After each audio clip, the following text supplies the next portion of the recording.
It's the summer of 1999, and I'm smoking pot at the underwear factory. No, it's the gap year between my sophomore and junior year of college, and I was heading to Turkey for 3 weeks. Now, I was 19 and gay, though you wouldn't have known it at the time, because when I was in Montreal at McGill, I was trying really, really hard to be a Jew bro, which is a bro that's destined to become an accountant later on in life. And I really wasn't exploring my sexuality at all. And so these 3 weeks in Turkey was really kind of like the only shot I had to really experiment being gay at that stage. But just to give you a full appreciation of this dichotomy, I was reading through some of my emails that I sent home during this trip. And it was pretty amazing to see some of the sentences that I wrote. So word for word, this is one of my emails. Hanging out with Sari, an appetizing Turkish girl, at the coffee shop down the street from my hotel. So aside from calling somebody appetizing, which is really a horrible adjective, it was also pretty amazing just to see those emails and remember kind of the state of mind that I was in. And sure enough, some of the emails that I did write home were true. You know, I did eat a lot of kebab. I did marvel at the grandeur of the Hagia Sophia. But there's a lot that I didn't write home about. So one of the things I didn't write home about is leafing through my Lonely Planet guidebook and finding the cruising area, which is in Taksim Square next to the McDonald's, and sitting on that bench with the, that orange glow from the golden arches descending on me, like a pressure cooker waiting to go off, just leering at every single man that walked by me. And I definitely didn't write home about sitting on that bench one night and 2 British guys approaching and chatting me up, and I wasn't really sexually attracted to either of them, but they were really hysterical, and we got to talking, and we ended up spending the next 36 hours together in one of those intense friendships that you can only have when you're traveling in some foreign place by yourself. And I definitely didn't write home about our last night hanging out together, which was a Friday night, and going to one of the only gay clubs in Istanbul at the time. And Istanbul back then, it wasn't as gay-friendly and cosmopolitan as it is now, even just a decade prior. And we went into this gay club, and it was an unmarked door with one of those little screens that slides across, and we descend into this very narrow staircase. And we enter into this very small, very dark, very sweaty room. It was like a sauna down there. And even though it was cramped and uncomfortable, I was exhilarated. And I was looking around me, and the crowd was a mix of guys and girls, so though on closer inspection, the girls were Turkish transvestites, which was kind of interesting. And the two British guys and I, we go to the bar, and we order some raki, which is sort of similar to a lot of the anise liquors that come from that area. And the 2 British guys and I are standing on the perimeter of this room, and we're sipping a raki, and through the crowd, I see him. And the only way I can describe him is he's Plato's perfect form of a Turkish youth in his prime. He's got curly hair, doe eyes, flawless chestnut skin. He's around my age, around my height, with a really athletic body, and if I describe him anymore, my boyfriend who's sitting right there is going to kill me. And he's standing there with 2 of his friends, and I'm like transfixed, just staring at him, like boring into him.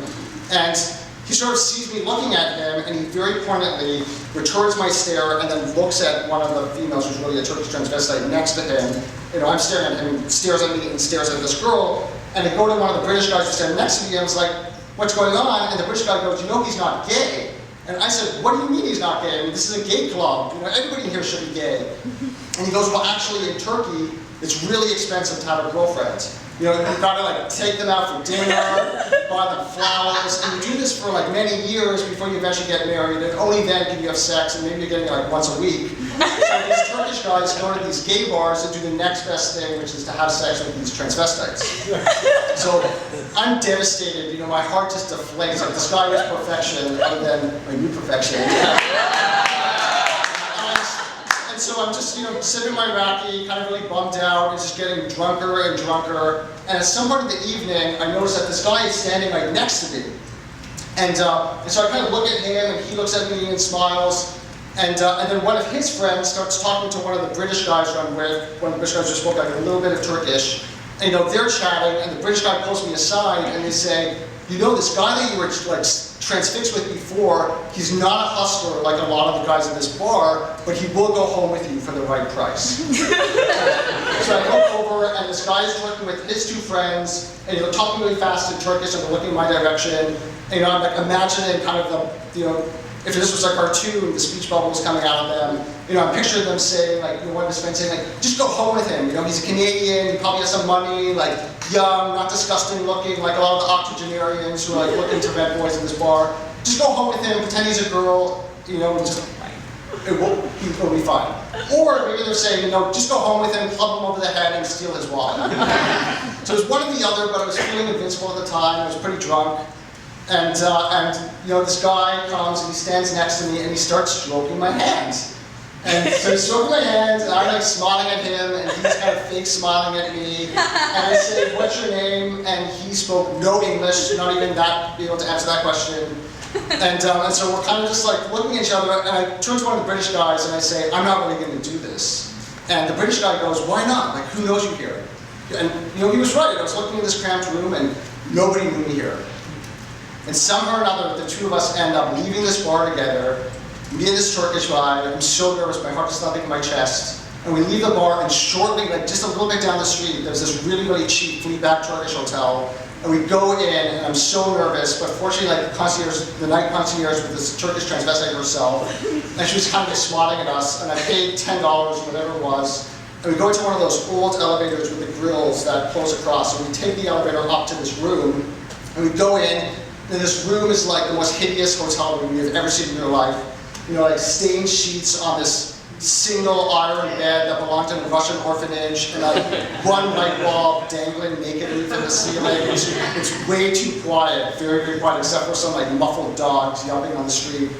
And I'm standing in this room, and he's standing across from me, and you know, even in this horrible light, like this guy was beautiful. And he starts taking off his shirt, and his body is just as amazing as I thought it would be, and it's like hot in there, so he's like got a sheen of sweat. His treasure trail is like matted to his abs. And I'm so turned on, and the only way I can describe it is that in that moment I snapped into myself. And by that I don't mean that I snapped into my sober self, but I snapped into my true self, which was this nerdy Jew from Toronto that somehow or another was in this crazy situation, and was looking at this guy and looking at me, who was clearly repulsed by me but would still have sex.